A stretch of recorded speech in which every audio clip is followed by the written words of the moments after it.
오늘 말씀의 제목은 가장 낮은 곳에서 받는 응답과 또 받을 응답입니다.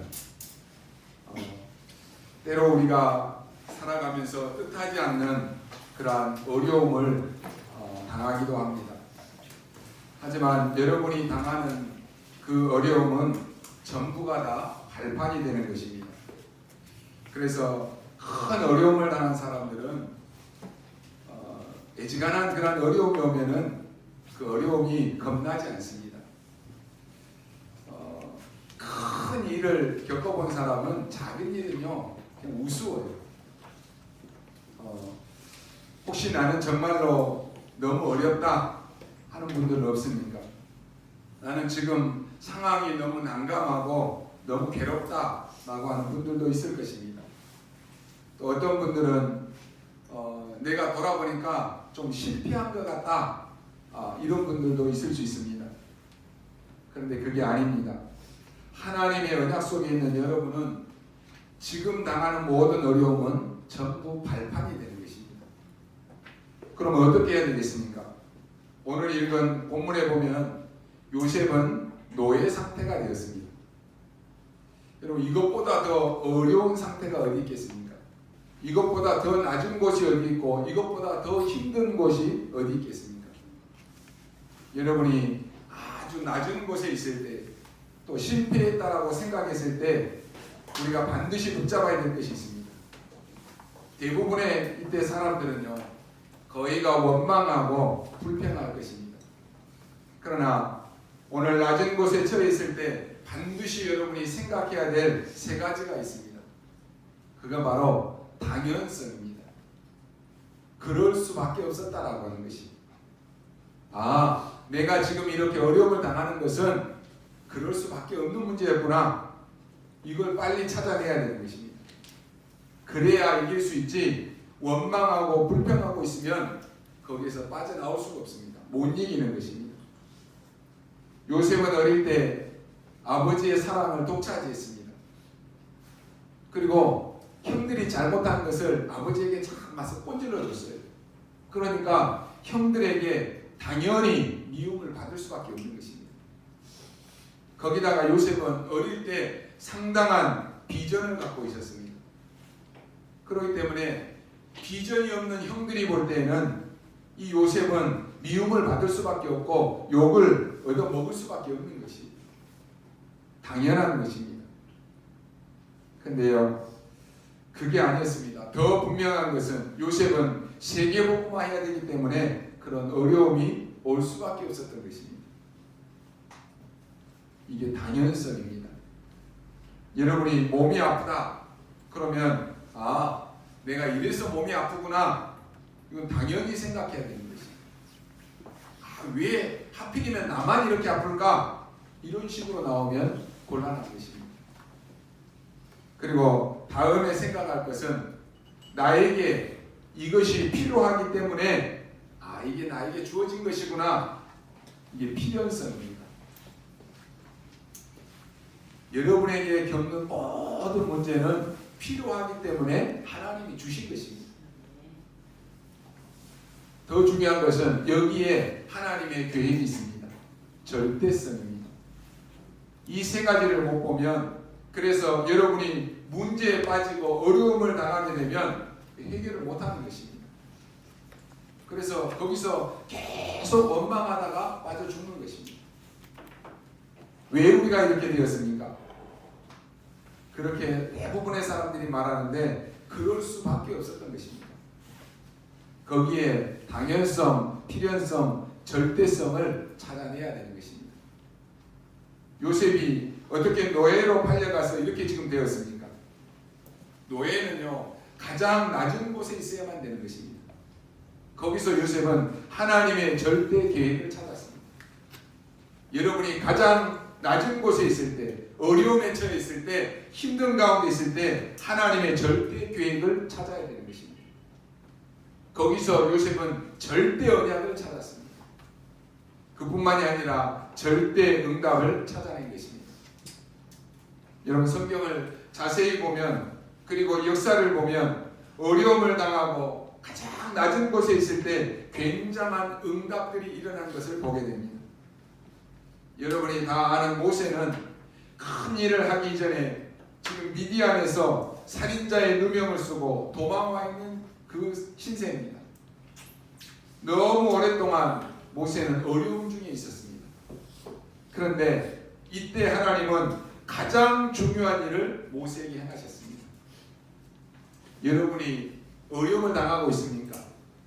이때 하나님은 여러분에게 가장 중요한 것, 가장 필요한 것을 준비하고 계십니다. 다윗이 쫓길 때입니다. 하나님은 이때 가장 많은 것을 다윗에게 준비했습니다. 그럼 우리가 어떻게 이 낮은 곳에서 참된 성공을 할 수가 있습니까? 형편이 없는 어려움 속에 처해 있는데 어떻게 우리가 성공할 수 있겠느냐라고 하는 말입니다. 오늘 여러분이 요셉을 보면서 언약 붙잡고 생각하시기 바랍니다.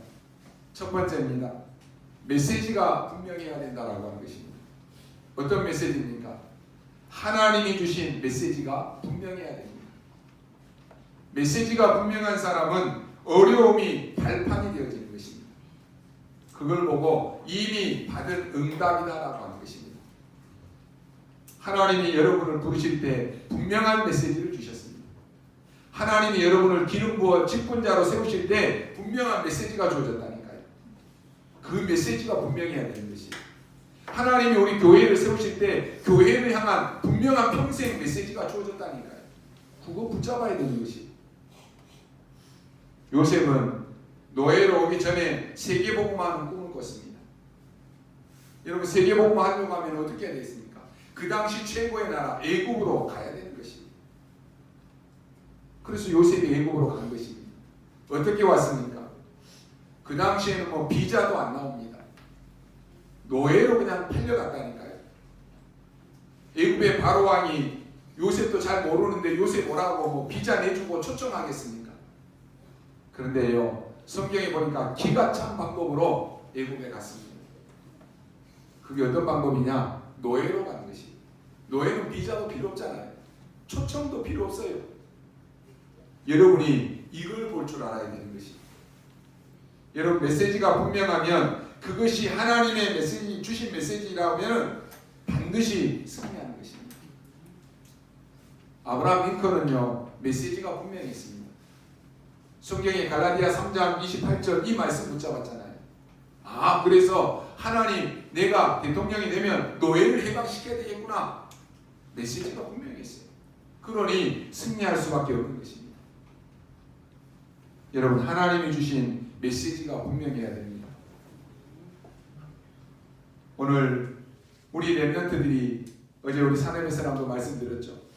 내가 앞으로 헌금만 할 수 있는 기업을 세워야 되겠다. 지역에 교회 살리는 문화 바꾸는 그 기업을 내가 세워야 되겠다. 메시지를 분명히 붙잡아야 된다니까요. 여러분에게 다 주어졌기 때문에 그거 찾아야 되는 것입니다. 그러면 승리할 수밖에 없습니다. 이 문제를 잘못 봐버리면 이게요 현장에 이게 환장해서 죽을 일입니다. 아니 내가 어째서 지금 노예로 가야 돼? 내가 지금 어째서 노예로 와 있어? 근데 그게 아닙니다. 하나님은요 기가 찬 방법으로 역사하신 것입니다. 형님들은 요셉을 죽이려고 하다가 요셉이 미우니까 그냥 요셉을 팔아버린 거예요. 이 동생 입장으로 볼 때는 형님들이 너무 나빠요. 동생에게 너무 나쁜 짓을 했습니다. 그런데요 요셉에게는 이게 기가 찬 답이 된 것입니다. 노예로 팔려갈 때 노예가 마음대로 팔려갈 수 있습니까? 아 나는 저 부잣집에 팔려가고 싶다. 나는 저 집에 팔아주세요. 그럴 수 있습니까? 없어요. 노예 주제예요. 나는 저거 하고 싶다. 저거 먹고 싶다. 그럴 수 없다니까요. 노예는 세수도 못합니다. 이리저리 팔릴 때까지 끌려다녀야 되는 것이. 그러니까 얼마나 힘들었겠습니까? 얼굴 보고 이 사람이 젊다 늙다 이 정도 구분할 정도지 이게요 구분이 안 될 정도로 오래 끌려다니면 말이 안 되는 것이. 그때 노예의 가격을 어떻게 매겼느냐? 이빨을 보고 노예 결정을 한 것입니다. 입을 벌려가지고 이빨이 튼튼하고 안 썩었다. 그러면요 젊고 힘이 있으니까 좋은 곳에 팔려가는 거예요. 이빨 벌렸는데 이빨이 다 빠지고 막 틀리고 그러면 힘이 없으니까 가격도 안 매겨지는 거예요. 그리고는 아무데나 팔려갑니다. 그런데 이 장사꾼이요 요셉을 애굽에다가 판 것입니다. 이게 기가 찬 일 아닙니까? 여러분 이걸 볼 줄 알아야 되는 것입니다. 팔려갔는데 저 식당에 팔려갔다. 그럼 평생 동안 그냥 설거지하고 청소하다가 와야 돼요. 우리 랩런트들이 요즘에 아르바이트 하면서요 뭐 다 일하면서 계속 다니잖아요. 알바하면 어때요? 평생 동안 막 알바하면서 끝날 때까지 설거지하고 청소하고 그래야 돼요. 요셉이 그런 집에 팔려갔다. 평생 그렇게 살아야 되는 것이.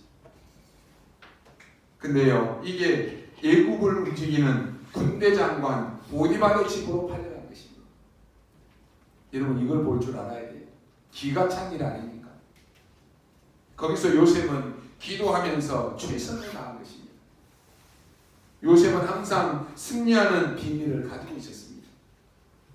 자신의 삶의 현장에서 하나님 나라를 사는 그런 사람은 모든 일에 하나님이 함께 하시는 24의 축복으로 살 수가 있는 것입니다. 이 비밀을 가진 성도는 모든 것이 기회가 됩니다. 하나님의 인도하심을 받은 성도는 부유할 때는 약한 자를 도울 기회입니다.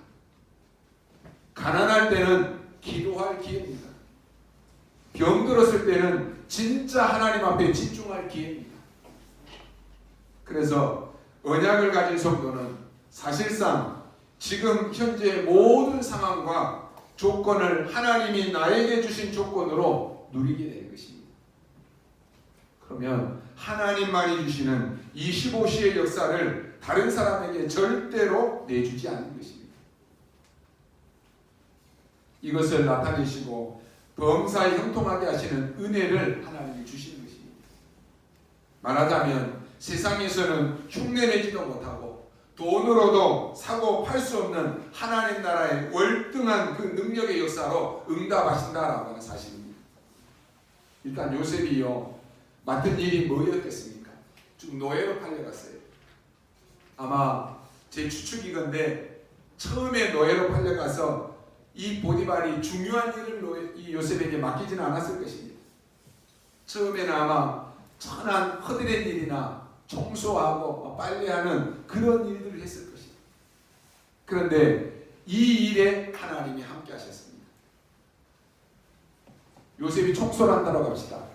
그 청소에 하나님이 함께 하셨다니까요.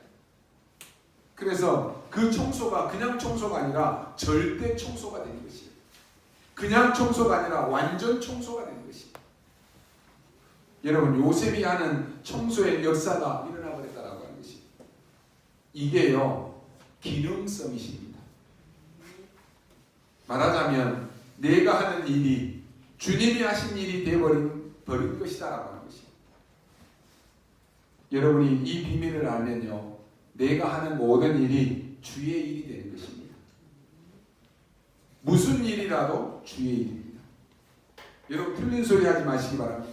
목사님 내가 언제까지 이 일을 해서 먹고 살 수 있겠습니까?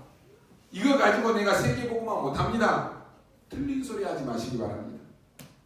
다니엘 1장 21절에 보니까 왕이 그들에게 모든 일을 묻는 중에 그 지혜와 총명이 온 나라 박수와 술객보다 10배나 나은 줄을 아니라 했습니다. 이게요 바로 기능성이십니다. 하나님이 함께 하시니까 불신자 왕이 그렇게 판단한 것입니다. 자기 계산으로 10배지 10배만 되겠습니까? 이건요 경쟁의 대상이 아니라 불신자가 흉내낼 수 없는 여러분의 현장에 당연히 오는 응답이고 반드시 현장에 필요한 응답인 것입니다. 사도행전 11장 21절에 보니까 안디옥 교회 성도들 주변에 주의 손이 그들과 함께 하심에 있습니다. 왜 이런 응답을 우리가 받아야 됩니까? 여러분 세상에서 잘 되는 것은 잘 될수록 문제다라고 하는 것을 여러분이 아셔야 됩니다. 여러분 불신자들이 잘 되니까 부럽죠. 불신자들이 너무 돈도 많이 버니까 부럽죠. 세상에서 잘 되는 것은 잘 될수록 그게 문제입니다. 세상의 흐름 속에서 발전되는 것은 발전할수록 세상은 더 어려워지는 것입니다. 세상에 사단이 가져다준 12가지 흐름 속에서 성공하는 것은 세상을 확실하게 어렵게 만드는 일입니다. 그렇기 때문에 우리는 사명을 가지고 하나님이 함께 하시는 그 일의 응답을 찾아내야 되는 것입니다. 그 일이 어떤 일입니까? 유일하고 완전한 하나님의 역사를 나타내는 일입니다. 전도자인 여러분이 일할 때 바로 이 답을 가지고 있어야 되는 것입니다. 여러분, 복음으로만 현장을 치유할 수 있습니다. 복음의 역사 없이는 아무리 발전해도 안 되는 것입니다. 오직 복음으로만 살릴 수 있다라고 하는 이 답을 가지고 여러분이 일하는 그 현장 속에 형통한 응답, 가장 올바른 방향으로 일이 잘 되어져야 되는 것입니다. 불신자 보디발이 요셉을 보고 말합니다. 여호와 하나님께서 너와 함께 하시는구나 하겠습니다. 여러분, 그러면 끝나는 것입니다. 많은 노예 중에서도 요셉을 보니까 하나님이 함께 하시는 그것을 보디발이 봤다니까요. 성경에 보십시오. 아브라함을 누가 당할 수 있겠습니까? 이삭과 야곱을, 모세를 누가 당할 수 있겠습니까? 이들은 하나님이 함께 하시는 자들입니다. 이걸 보고 증인이라고 말합니다. 여러분, 증거 앞에는 누구도 할 말이 없습니다. 여호와 하나님께서 범사에 너와 함께 하시는구나 하겠습니다. 일단 이 응답부터 여러분이 일하는 현장에서 받으셔야 됩니다. 그러면 여러분이 일하는 분위기가 달라집니다. 사업의, 직장의, 회사의 분위기가 달라집니다. 하나님이 함께 하시는 분위기는 분명히 나타나는 것입니다. 일만 잘하는 것이 아닙니다. 그 일하는 사람을 통해서 그 현장에 하나님의 살아계시는 그 역사가 나타나버리는 것입니다. 이게 불신자 보디발의 노래예요. 하나님의 역사가 보였다니까요. 불신자가 여러분을 보고 그렇게 말했다면 그거 끝나는 것입니다. 내가 당신을 보니까, 내가 당신의 일하는 것을 보니까, 내가 당신의 사업을 보니까 하나님이 당신과 함께 하시는구나. 나도 하나님 믿어야 되겠다. 이렇게 되면 끝나는 것입니다.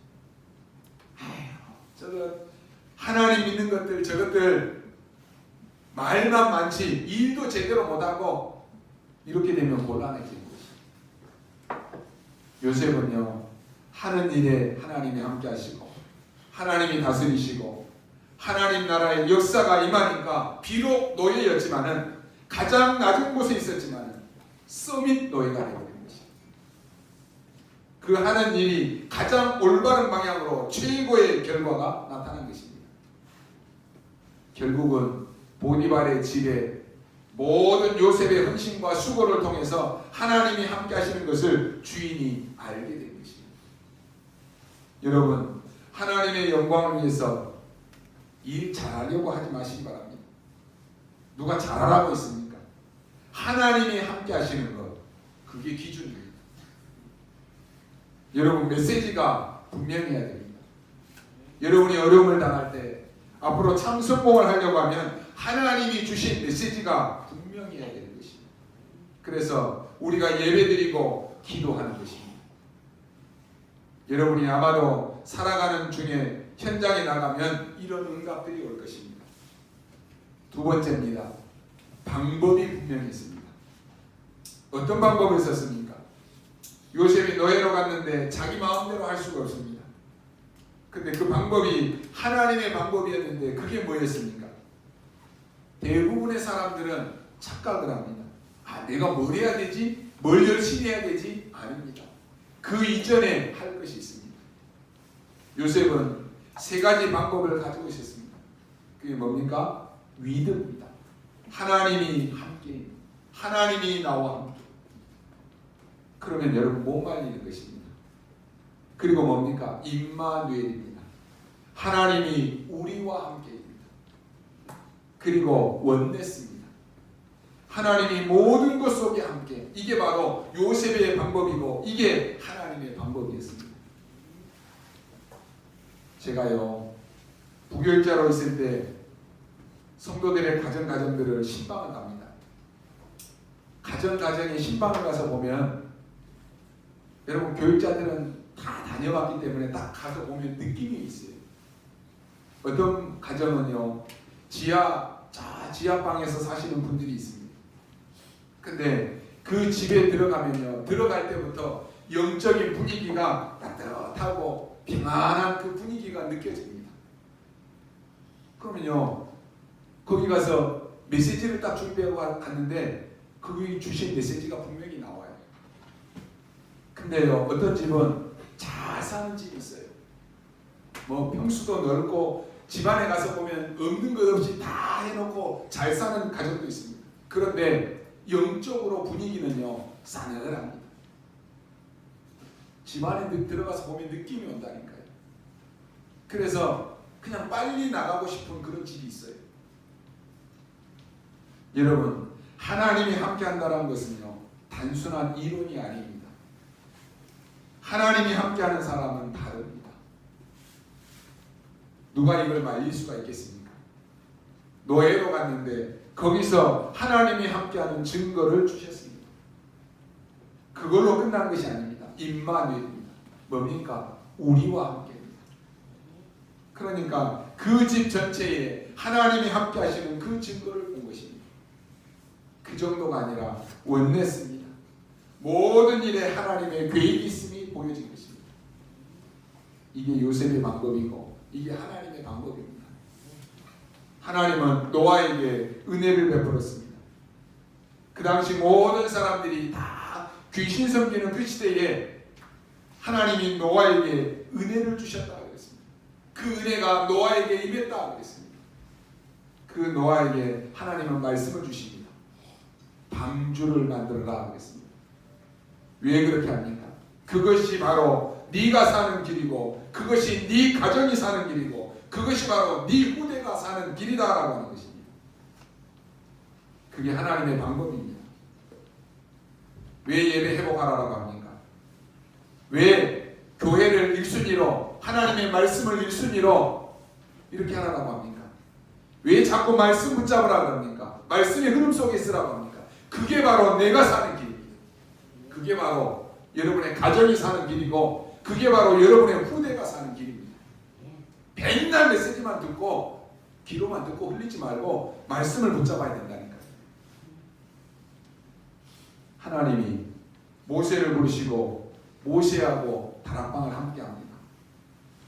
뭐라고 합니까? 내가 반드시 너와 함께 할 것이다 그랬습니다. 이 은혜를 베풀어 주시고는 모세에게 말씀을 주십니다.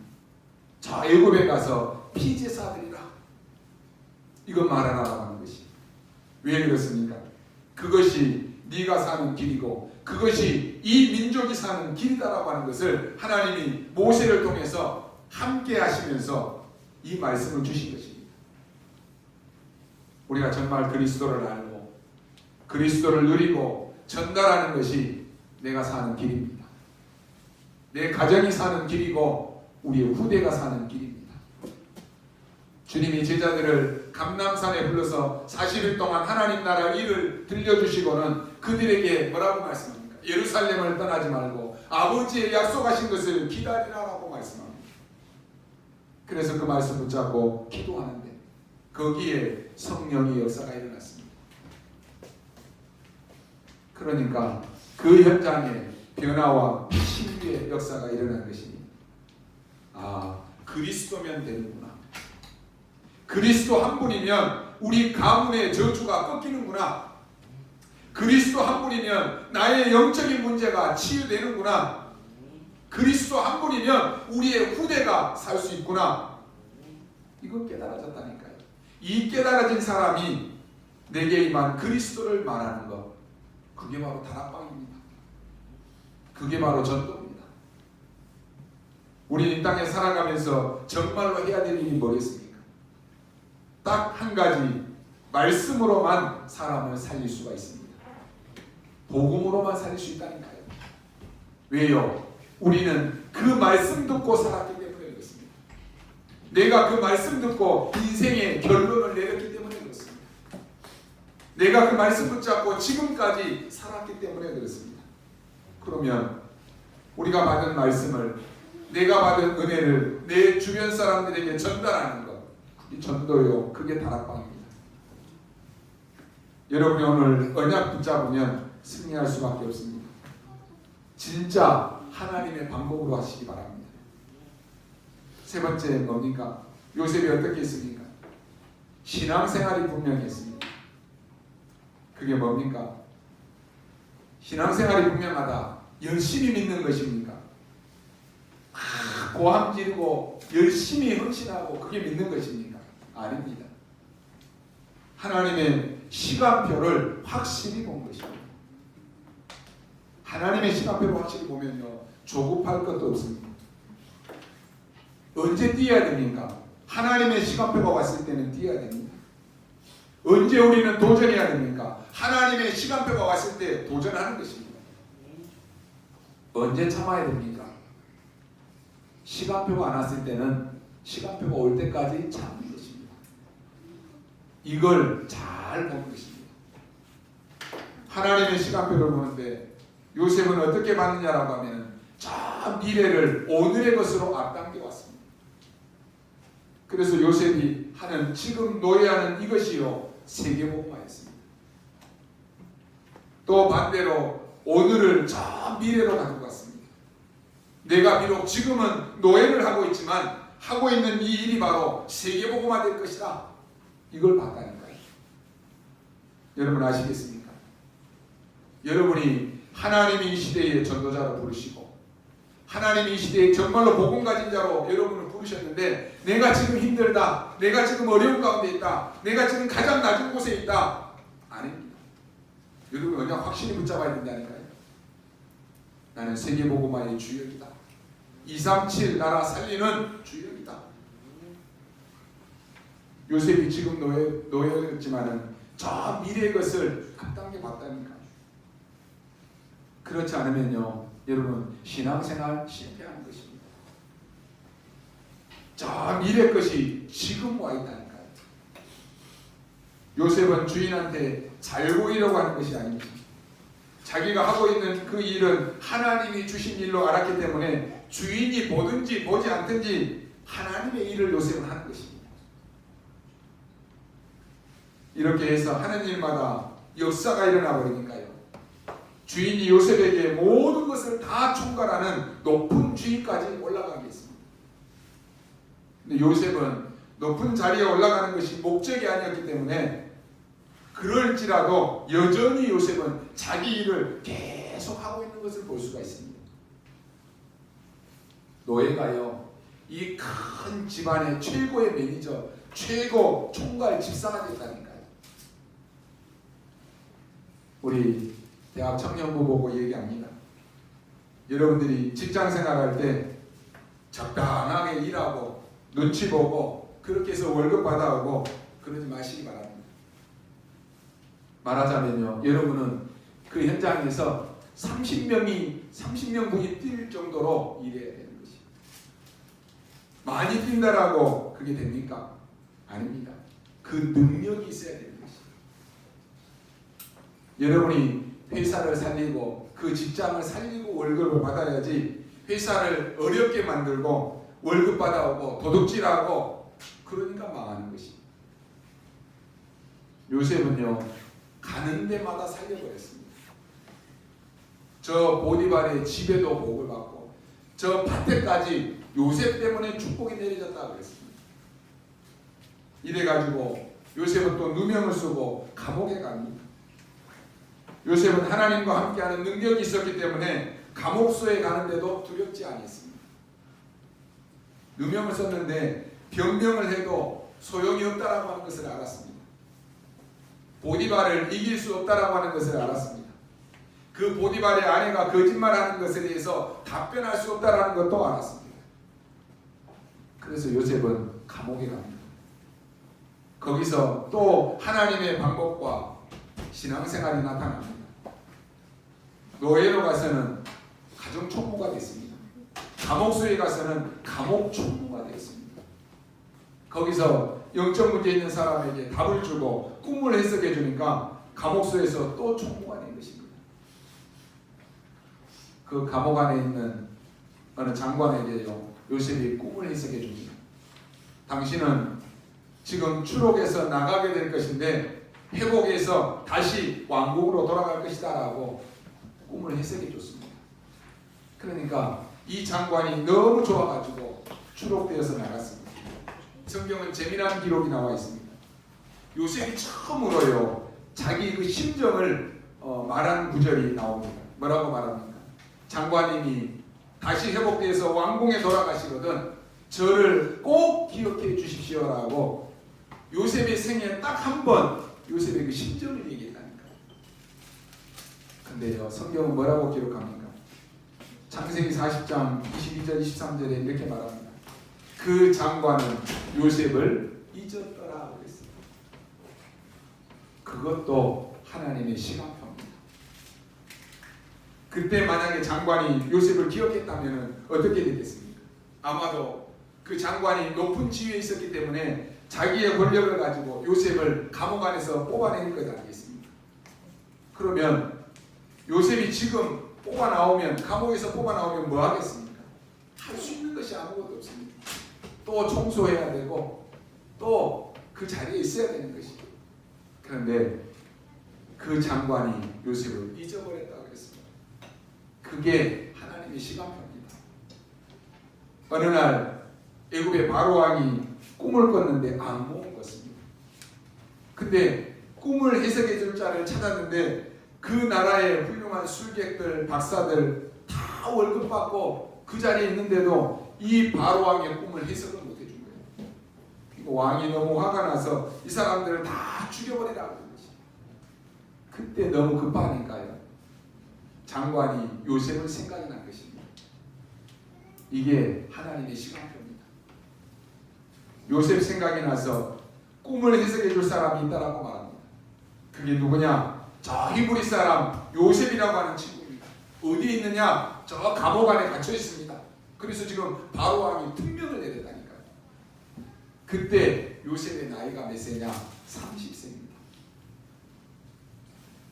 감옥 안에서 꽤 오래 있었습니다. 물론 장관의 부인을 겁탈한 죄를 뒤집어 썼기 때문에 그럴 수밖에 없습니다. 아마도 그 당시에 법관이 그 법 내에서 최고의 형을 아마 내렸을 것입니다. 근데요 재미난 이야기가 있습니다. 애국 나라에서는 고급 공무원이 되려고 하면은 30세 이상이라야만 됩니다. 이게요 여러분 하나님의 놀라운 시간표입니다. 왕이 요셉을 부릅니다. 그때 요셉은 수염을 깎고 옷을 갈아입고 왕 앞으로 불려갑니다. 왕이 묻습니다. 네가 꿈 해석을 잘하냐? 그때요 옛날에 저 형들 밑에 있을 때 요셉 같았면은 막 자랑질을 했을 거예요. 근데요 요셉이 이렇게 대답합니다. 저는 못합니다. 여호와 하나님께서 임금님의 꿈을 해석하실 것입니다. 그랬습니다.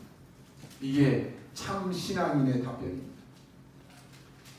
요셉이 꿈 해석을 쭉 합니다. 앞으로 7년 동안 풍년이 올 것이고 또 7년 동안 전 세계가 다 죽는 대흉년이 올 것입니다. 그럼 어떻게 해야 되겠느냐?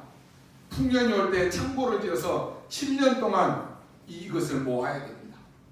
그리고 전 세계가 굶어 죽는 흉년이 올 때 이걸 다 팔아야 된다라고 말합니다. 완전히요 이 말을 들은 왕이 감동을 먹어버린 것입니다. 내가 지금까지 여호와의 신에 이마만큼 감동된 사람을 본 적이 없다. 그 자리에서 왕이 말합니다. 이 사람을 총리시키는 것이 어떻겠느냐? 그 자리에서 왕이 요셉을 총리로 추천을 했다는 거예요. 누가 막을 수 있겠습니까? 그래서 요셉은 총리가 됩니다. 그때 임금님이 말합니다. 모든 애굽의 백성들을 내 허락 없이는 요셉의 허락이 없이는 손발을 움직이지 못하게 하겠다고 그랬습니다. 요셉 마음대로 해도 된다라고 하는 것입니다. 내가 나보다 나은 것은 하나밖에 없는데 지금 이 왕 자리에 앉은 거 이거밖에 없다라고 했습니다. 요셉은 그냥 신앙생활한 것이 아닙니다. 여러분, 신앙생활 똑바로 해야 됩니다. 불신자가 여러분이 가족이 볼 때 야, 저거 진짜 신앙생활하는 거예요. 그래야 되는 것이. 무슨 일이 있을 때마다 빠지고 뭔 행사 있을 때마다 다 가고 아유 저거는 교회 다니는데 가짜야. 그러면 여러분 말은 안 먹혀요. 여러분의 우선순위가 교회가 1순위가 돼야 돼요. 여러분의 1순위가 예배 회복이 돼야 되는 것이에요. 그러면요 처음에는 힘들 수 있어요. 처음에는 불신자가 여러분을 보고 그렇게 말할 수 있어요. 그런데 지나놓고 나면 아, 저 사람이 하는 거 진짜구나 인정하게 되는 것이에요. 요셉은 하나님의 시간표를 봤습니다. 하나님의 시간표를 기다렸습니다. 그리고 하나님의 시간표가 왔을 때는 흔들리지 않았습니다. 여러분이 예배드리는 오늘이 무슨 날인지 아십니까? 세계복음화의 미래와 연결되는 그런 시간입니다. 그게 바로 하나님의 시간표를 누리는 것입니다. 결론으로 말씀드립니다. 오늘 여러분 언약 바로 붙잡으십시오. 여러분 가장 낮은 곳에서 시작하시기 바랍니다. 허풍으로 시작하면 안 되는 것입니다. 어떻게 어려움을 이기고 세상에서 성공합니까? 하나님의 메시지가 분명해야 됩니다. 그럼 방법이 뭡니까? 하나님의 방법이 분명해야 됩니다. 우리의 참 신앙생활은 하나님의 시간표를 볼 줄 알아야 되는 것입니다. 그러면 반드시 응답은 옵니다. 여러분이 언약 바로 잡으면, 메시지 바로 잡으면 응답은 반드시 옵니다. 여러분의 마음과 여러분의 생각은 굉장한 길이 됩니다. 우리는 하나님의 말씀을 들어야 됩니다. 성경은 하나님의 말씀 아닙니까? 그런데 이 역사적인 사건이 7,000개가 넘는 예언된 약속이 다 성취되었습니다. 그 중에 하나만 예를 들어보면요, 예루살렘 성전이 무너지게 될 것이다. 성경은 예언했습니다. 그리고는 회복되지 않을 것이다. 회복되는 날 끝날이 올 것이다. 이렇게 예언했다니까요. 그런데 막강한 천주교가 예루살렘 성전이 모슬렘에게 넘어갔는데 그것 잡으려고 얼마나 시도했는데 그래도 안 되어졌습니다. 나중에는 이 십자군 전쟁까지 일으켰는데도 안 되어졌습니다. 지금도 못 찾았습니다. 하나님의 말씀은 1.1핵이라도 없어지지 아니하고 다 이루어진다라고 되어 있습니다. 그래서 성경은 일반 책하고는 다릅니다. 마지막 때에 지근, 지진, 기근, 많은 질병이 올 것이다라고 성경은 예언했습니다. 오늘 여러분 언약 딱 붙잡으십시오. 여러분의 생각과 여러분의 말이 얼마나 중요한지 아십니까? 우리는 말의 권세가 있고 기도의 권세가 있습니다. 우리는 하나님의 자녀입니다. 여러분은 이 지역을 살릴 만큼 축복을 받는 게 당연한 것입니다. 여러분이 흑암 세력들, 불신앙을 무너뜨려야 되는 것입니다. 여러분의 기도에는 그 권세가 있습니다. 예수 그리스도 이름으로 기도할 때 그 권세가 주어진다니까요. 얼마나 놀라운 언약입니까? 많은 교인들이 전도가 어렵다라고 말하는데 그건 말도 안 되는 소리입니다. 우리가 자꾸만 틀린 소리에 생명을 걸면 되겠습니까? 틀린 소리에 우리의 생을 걸어서야 되겠느냐라고 하는 것이. 왜 어려운 것입니까? 그렇다면 하나님이 이 어려운 것을 우리에게 시키시겠습니까? 야, 그래 전도 너무 어려운데 실컷 고생하고 그렇게 하다가 죽어라. 성경은 그런 적이 없습니다. 내가 하늘과 땅의 모든 권세를 가지고 너와 항상 함께 하겠다라고 말씀했습니다. 모든 민족에게 가라, 모든 족속에게 가라, 이렇게 말씀했습니다. 그렇다면 전도가 어렵다? 그 말도 안 되는 소리입니다.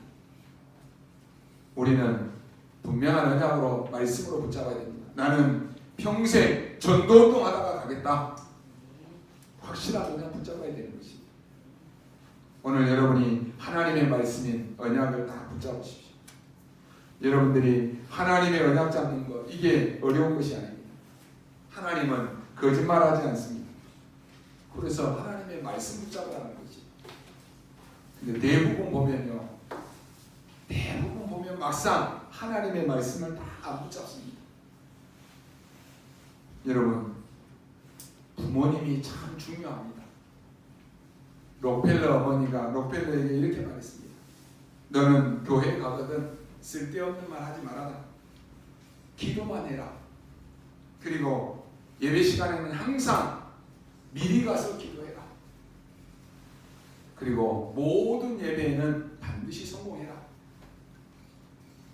그리고 기도 제목 하나 붙잡아라. 전 미국이 복음화 되도록 돈 많이 벌어라. 이걸요 부모가 자녀에게 심겨졌다니까. 근데 록펠러는 이 부모의 말을 듣고는 예배 시간 1시간 전에 교회에 와서 기도했습니다. 전 미국을 복음하기 위해서 교회당을 2,000개 세웠습니다.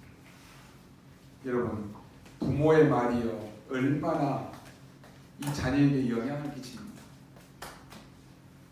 대학만 24개 대학을 세웠습니다.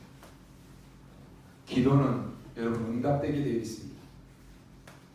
우리가 자꾸 틀린 기도하니까 그렇지, 여러분이 실제로 언약 안 잡아서 그렇지, 여러분이 오늘 실제로 언약 잡는 순간 역사는 시작되게 되어 있습니다. 대부분 부모의 기도가 뭡니까? 우리 자녀 성공해야지. 우리 자녀 좋은 대학 가야지. 우리 자녀 돈 많이 벌어갖고 좋은 집에 살고 좋은 차 타고 다니고 그렇게 해야지. 그게 부모들의 기도잖아요. 틀린 기도하니까 틀린 응답이 오는 것이. 자녀에게 언약 가진 부모가 자녀에게 심겨져야 될 최고의 기도가 뭐겠습니까? 예배 성공해라. 하나님의 말씀을 최우선으로 여겨라. 아니겠습니까? 여러분, 성경에 하나님이 가장 필요한 사람이 누구라고 했습니까? 큰 그릇, 편한 그릇, 깨끗한 그릇입니다. 그릇이 너무 작아도요 사용하기가 어렵습니다. 그거는 그냥 간장 붓는 종지기밖에 사용이 안 돼요. 또 일은 잘하는데 불편하다? 그건 불편한 그릇입니다. 그리고 잘 깨지는 그릇은 쓰기가 힘듭니다. 아무렇게나 집어 던져도 그냥 괜찮은 그런 그릇이어야 되는 것이에요. 사람도 그렇습니다. 그 사람 만나고 있으면요 참 조심스럽다. 그러면 그 사람 두 번 다시 만나기 힘들어요. 저 사람과 함께 있으면 너무 편해. 무슨 말을 해도 할 수 있어야 되는 것입니다. 그게 누구라고요? 그게 제자입니다. 여러분, 제자가 맞습니까? 우리 아름다운 교회 모든 성도님들은요, 우리 청년대학부는 앞으로 어른이 되거든 목사님이 여러분에게 무슨 말을 해도 편한 제자가 돼야 돼요. 저 사람 만나면 조심스럽고 그냥 눈치 보고, 그게 무슨 제자입니까? 나는 제자야 그러는데요 너무 불편해. 제자 아니에요. 막 쓰고자 할 때 마음대로 쓸 수 있는 거, 그게 제자라니까요. 제자는 목사님이 좀 실수해도 괜찮아야 되는 것이, 그게 제자입니다. 오늘 여러분이 올바른 언약 붙잡고 가장 낮은 곳에서도 하나님이 나와, 하나님이 우리와, 하나님이 모든 것과 함께 하시는 이 응답을 누리고 하나님의 큰 은혜 있기를 주님의 이름으로 축원합니다. 기도하겠습니다. 하나님 감사합니다. 오늘 우리에게 올바른 언약을 주시고 올바른 기도하게 하심을 감사합니다. 죽어가는 이 시대 현장에 있는 많은 사람을 살리는 자 되게 하시고 하나님의 절대 계획과 하나님의 절대 시간표를 찾고 누리는 참된 제자의 축복을 누리게 하여 주옵소서. 모든 영광을 하나님께 돌려드리오며 살아계신 우리 주 예수 그리스도 이름으로 기도하옵나이다. 아멘.